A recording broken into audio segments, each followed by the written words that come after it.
You know, there comes a moment in every master's student's life where the elegant, perfectly balanced theories you spent years mapping out on chalkboards they suddenly crash headfirst into the messy, hyper-specific plumbing of the real world. Oh, absolutely. It is a very rude awakening. I mean, Yeah. knowing the solo growth model backwards and forwards is wonderful for a seminar, but it won't actually help you if you don't know the exact operational lever the central bank pulled last Tuesday to, manipulate overnight liquidity. Yeah, and that is the exact pivot we are making today. So, welcome to this highly targeted deep dive. We are speaking directly to you, our listener, with a Delhi School of Economics background, because we know exactly where you are sitting right now. You are precisely 11 days away from the RBI DEPR Phase 1 exam. Right. The stakes are incredibly high, the competition is fierce, and the clock is quite literally ticking.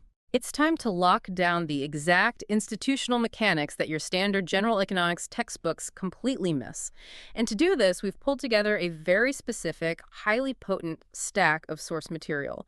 We're looking at the official RBI DEPR 2026 current data reference, the economic survey for 2025-26, the union budget for 2026-27, and this very revealing document mapping out theory and multiple choice question traps. Yeah, those sources really represent the gold standard for what the examiners are focused on this month. Our mission today is crystal clear. We are leaving the basic macro theory at the door.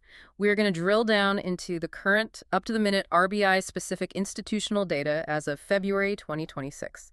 And most importantly, we are going to flag the exact MCQ traps the examiners absolutely love to set for candidates relying on outdated prep books. Oh, they love doing that.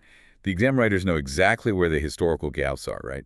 And they design questions specifically to catch you confidently selecting an answer that was true, like 3 years ago, but is disastrously wrong today. Okay, let's unpack this. Let's start with the playing field where monetary policy actually lives right now. I am talking about the Liquidity Adjustment Facility, or the LAF corridor. So think of the LAF as a bowling alley with bumper lanes. The repo rate, which sits exactly at 5.25% as of February 2026, is that ideal, perfect roll right down the middle of the lane. This is the rate at which banks borrow overnight funds from the RBI against collateral. Yeah, and it acts as the anchor for the entire financial system. But, the anchor needs boundaries, which brings us to your bumper analogy. On the left side, acting as the absolute floor of this corridor, you have the Standing Deposit Facility, or SDF, sitting at 5.0%. That is the rate at which commercial banks can park their excess, unneeded liquidity with the RBI. Right, and on the right side, representing the ceiling, is the Marginal Standing Facility, or MSF, at 5.50%. That one is designed for emergency borrowing when a bank is desperate and needs to borrow beyond its prescribed statutory liquidity ratio. You know, those mandatory government bonds that banks are normally forced to hold on to. Exactly. And notice the mathematical symmetry of this corridor. The SDF floor at 5.00% is a perfectly calculated 25 basis points below the repo rate of 5.25%. And then the MSF ceiling at 5.50% is exactly 25 basis points above the repo rate. Which is key, right? Because that 25 basis point buffer on either side isn't just some aesthetic choice by the RBI, it dictates the behavioral logic of the entire banking system. Right. What's fascinating here is how it creates a closed loop of incentives. I mean, a commercial bank will never lend money to another bank in the interbank overnight market for a rate below 5.00%. Because why would they? Exactly. They would be taking on interbank credit risk for absolutely no reason, when they could just park those exact same funds completely risk-free with the RBI via the SDF and earn that guaranteed 5.00%. The bumper keeps them out of the gutter. And the reverse is true for borrowing. Like, no bank will ever accept a borrowing rate in the interbank market higher than 5.50% because they know they can always bypass the market, go straight to the RBI's MSF emergency window, and borrow at 5.50%. So the repo rate dictates the intended policy, but the SDF and MSF guarantee the boundaries of the market. Spot on. So now that we've established the SDS as the floor of this corridor, we really have to look at a massive structural shift. Because understanding why the SDF is the floor brings us to what might be the single most dangerous MCQ trap waiting for you in this exam. Yes, listen closely here. If your study materials were printed before April 2022, you were in the danger zone. Until that date, the floor of the corridor wasn't the SDF at all. It was the Fixed Rate Reverse Repo, or FRR, which sat way down at 3.35%. Right, the old system. Yeah. Under that old system, if the RBI wanted to absorb excess liquidity from the banking system, they had to give the banks government securities, basically sovereign bonds, as collateral. Now, with the SDF, the RBI doesn't provide any collateral. They simply accept the deposits. But wait, I have to ask, The RBI is the Central Bank of India. They literally print the currency. Why on earth did they ever need to hand over collateral to borrow cash from commercial banks? That sounds like a billionaire going bankrupt because they ran out of paper to write checks on. It does sound completely backward when you frame it like that. But you have to view it through the lens of structural limitations. You see, in a normal, balanced economic environment, the old reverse repo framework worked perfectly fine. The RBI had plenty of bonds to swap. But what happens when the banking system is absolutely flooded with surplus liquidity? Right. Think about the aftermath of demonetization or the massive emergency interventions of the early 2020s. The system was just drowning in cash. Trillions of rupees. And the RBI had to absorb all of it to stop inflation from spiraling out of control. But under the old rules, for every single rupee they absorbed, they had to pledge a government security from their own balance sheet. They were literally physically constrained by their own holdings of GSECs. If they ran out of securities to pledge, they couldn't absorb any more liquidity, meaning they would lose all control of the overnight lending rates. Wow, so the floor would essentially just collapse because the central bank ran out of collateral to give. Exactly, which is why the introduction of the SDF was a structural revolution for the RBI. By shifting to a system where they can absorb unlimited liquidity without providing a single bond as collateral, they completely freed themselves from that balance sheet constraint. The SDF rate became the new operative policy rate floor, giving the RBI immense flexibility. So when you sit down for the exam and see a question asking for the floor of the LAF corridor, if reverse repo is an option, avoid it like the plague. It is outdated. The answer is the standing deposit facility. Consider yourselves loudly warned on that front. It is a classic trap. Okay, let's move from the architecture of the corridor to how the RBI has actually been driving the machine. Because over the last 12 months, between February 2025 and February 2026, we have seen a massive wave of cumulative monetary easing. The central bank has been incredibly active here. They have enacted a cumulative repo cut of 125 basis points, bringing the rate down from its previous highs to that current 5.25% level. But they didn't stop at just manipulating the overnight rate. They also cut the cash reserve ratio, the CRR, dropping it from 4.5% to 4.0%. That single move released roughly 2.5 lakh crore rupees into the banking system. Furthermore, they conducted open market operations, or FOMOs, injecting 6.95 lakh crore rupees. And on top of all that, they executed forex swaps that injected approximately $25 billion. But here's where it gets really interesting. Okay. If cutting the repo rate by 125 basis points already makes borrowing significantly cheaper for banks, why did the RBI need to unleash all these other weapons? Like, why cut the CRR, do massive FOMOs, and execute billions in forex swaps? Well, that question strikes at the heart of another major exam distinction.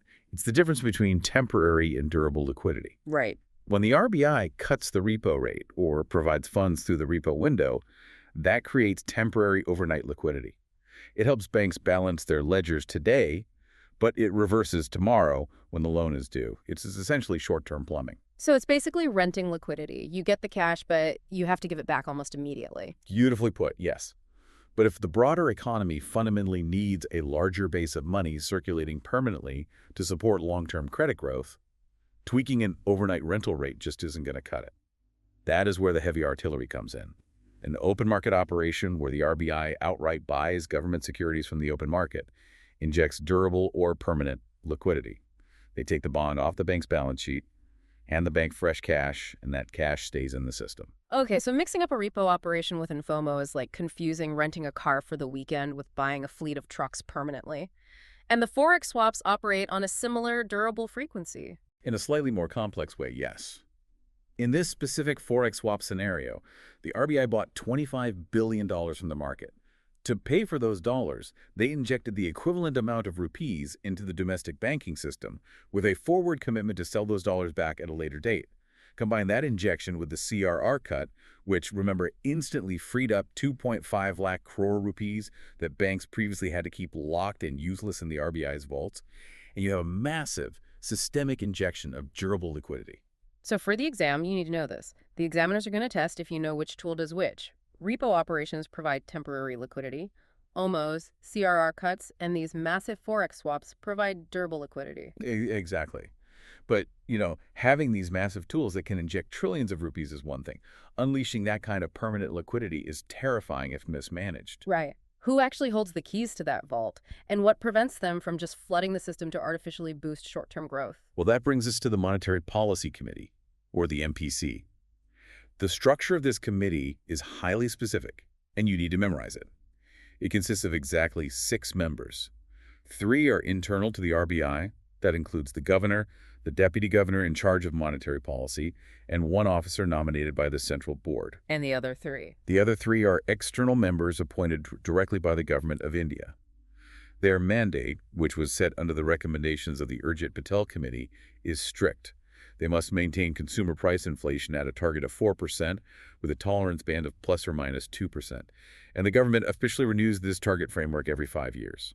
Let's talk about the power dynamics in that room, because the sources explicitly flag an exam trap regarding the Yang process. Decisions are made by a simple majority vote. Yes, simple majority. But if there are 6 people, a 3-3 tie is a very real possibility. If the 3 external government appointees vote for a rate cut and the 3 RBI insiders vote against it, what happens? Does the governor just pull rank and veto the external members? This is exactly where candidates stumble. The governor of the RBI does not have veto power over the committee. It is a genuine democratic vote. In the event of a 3-3 tie, the governor casts a second, tie-breaking vote known as a casting vote. Oh, I see. So they only get that extra power if there is a deadlock. But if 4 members, say the 3 external appointees and 1 RBI officer vote for a rate cut and the governor fiercely opposes it, the rate gets cut anyway. That is the rule. If we connect this to the bigger picture, the framework was deliberately designed to ensure that diverse, independent voices counterbalance the potential for institutional groupthink within the central bank. It decentralizes absolute power away from a single individual. The exam will try to trick you by suggesting the governor has preemptive veto power. They absolutely do not. Good to know. So the MPC holds their vote, the majority decides to drop the repo rate by 125 basis points over a year, and the mathematical spreadsheet inside the RBI changes. But how does a changed number in Mumbai actually become a cheaper car loan for a consumer in Delhi? Now you are looking at the channels of monetary transmission. Macroeconomic theory maps out 4 distinct channels through which a central bank's policy rate change cascades into the real economy. Let's walk through these because the mechanisms matter. The most obvious one is the bank lending channel. The repo rate falls, which means bank funding costs fall. The banks then lower their lending rates for consumers, which sparks credit demand, driving up investment and consumption. Right. Then you have the asset price channel. When interest rates drop, the return on safe assets like savings accounts or government bonds becomes less attractive. Capital naturally flows into equities and real estate in search of higher yields. This drives up stock market and property valuations, making people feel wealthier, the classic wealth effect, which in turn boosts consumer spending. Okay, that makes sense. The third is the exchange rate channel. If India cuts domestic rates while global rates stay high, foreign investors will pull capital out of Indian debt markets to chase better yields abroad. That capital outflow causes the rupee to depreciate against the dollar. A weaker rupee suddenly makes Indian exports like software or textiles much cheaper and more competitive on the global market, boosting net exports. Exactly. And finally, you have the expectations channel. This is entirely psychological, but highly effective. When the RBI provides credible forward guidance that they will keep rates low and inflation in check, it anchors consumer and business expectations. If businesses believe inflation will stay low, the real interest rate drops in their minds, encouraging long-term capital investment without the nominal rate even moving further. But our sources point out a massive real-world friction that jams this elegant theoretical machine. High non-performing assets, or NPAs. Because when commercial banks have balance sheets heavily loaded with bad defaulted loans, they become terrified of risk. Yeah, to use a mechanical analogy, think of the repo rate cut as pressing the gas pedal on your car. Okay. The engine revs up. But if the transmission is broken, representing those high NPAs, the wheels, which represent credit demand, just don't turn. Under the old discretionary system, known as the marginal cost of funds-based lending rate, or MCLR, banks could simply ignore the gas pedal. They would absorb the RBI's rate cuts to pad their own profit margins and protect their stressed balance sheets, completely refusing to pass the cheaper borrowing costs onto consumers. Wow, so the central bank was essentially pressing a disconnected gas pedal. How did the RBI force the banks to fix the transmission? They mandated a bypass. In October 2019, the RBI forced all banks to adopt the External Benchmark Lending Rate, or EBLR, for all retail and MSME loans. They took the gas pedal and hardwired it directly to the wheels. Effectively, yes. By mandating EBLR, the RBI legally tied the bank's lending rates directly to an external benchmark, which is almost always the repo rate. If the RBI pushes the repo rate down by 50 basis points today, the bank's EBLR-linked loans legally have to reprice downward immediately. It completely removed the bank's discretion, forcing immediate monetary transmission regardless of how much NPA friction existed on their balance sheets. Okay, so the EBLR mandate fixed the transmission. The MPC is voting democratically. The target is set at 4% plus or minus 2%. But what happens when the system is functioning perfectly, yet a massive external shock, say, a global supply chain collapse or an oil crisis hits the economy, and inflation breaks the rules anyway? Well, this is where flexible inflation targeting stops being a gentle macroeconomic goal and transforms into a strict legal obligation. The RBI is legally accountable for outcomes. Right, so what does this all mean? The sources outline a very specific accountability mechanism that tests the central bank's authority. If the consumer price index average deviates by more than 2 percentage points from the 4% target, meaning it spikes above 6% or drops below 2% for 3 consecutive quarters, it is classified as an official legal breach. And the penalty for that breach is fascinating. The RBI governor cannot just hold a press conference and wave it away. They are required by law to sit down and write a formal letter to the finance ministry. In this letter, they must explain exactly why the central bank failed to maintain the target and detail a highly specific corrective path to bring inflation back under control. It is wild to think about the human element of this massive institutional rule. I mean, the head of the central bank essentially having to draft a formal explanation and apology to the government. Right. Has this actually happened, or is it just a theoretical failsafe? Oh, it absolutely happened recently. During the 2022-23 period, when global supply shocks and commodity prices soaring, CPI exceeded that 6% upper tolerance band for multiple consecutive quarters. The governor had to fulfill that exact legal requirement. It highlights that this framework, which was legislated through the RBI Amendment Act of 2016, enforces a profound level of public accountability. All right, we are down to the wire. 11 days to go until the Phase 1 exam. The concepts are clear, the structural logic is laid out, and the MCG traps are mapped. Now, before you walk into that exam hall, you need these exact figures hardwired into your short-term memory. When you sit down with that paper, remember the architecture we built today. Yes, visualize the playing field and the parameters. Your anchor, the policy repo rate as of February 2026, is 5.25%. The floor of that corridor, the standing deposit facility, or SDF, is 5.000%. The emergency ceiling, the marginal standing facility, or MSF, is 5.50%. The cumulative monetary easing enacted since February 2025 is exactly 125 basis points. The cash reserve ratio, or CRR, sits at 4.0%. The durable liquidity injected via open market operations totals 6.95 lakh crore rupees. The durable liquidity injected via forex swaps is $25 billion. The legally mandated inflation target is 4%, with a plus or minus 2% tolerance band. The Monetary Policy Committee consists of 6 members, 3 from the RBI, 3 external. And the mechanism that finally fixed monetary transmission, EBLR, was introduced in October 2019. If you internalize those numbers and the mechanics behind them, you have officially fortified yourself against the examiner's best traps. You have survived this deep dive into the RBI's institutional plumbing. Congratulations, and the absolute best of luck on your Phase 1 exam in 11 days. You've got this. But before we sign off, analyzing these specific sources raises a fascinating question about the future. Tucked away in the data, we see the RBI is actively running advanced pilots for a central bank digital currency, or CBDC, for both wholesale and retail segments. Ah, the digital rupee. Yeah. Think about the implications of what we just discussed. If the RBI eventually issues a programmable digital currency directly to banks and even citizens, completely revolutionizing how reserves are held and transferred, what happens to the physical liquidity plumbing we just spent our time dissecting? That's a great point. Does a facility like the SDF even matter when the central bank has real-time digital control over every rupee?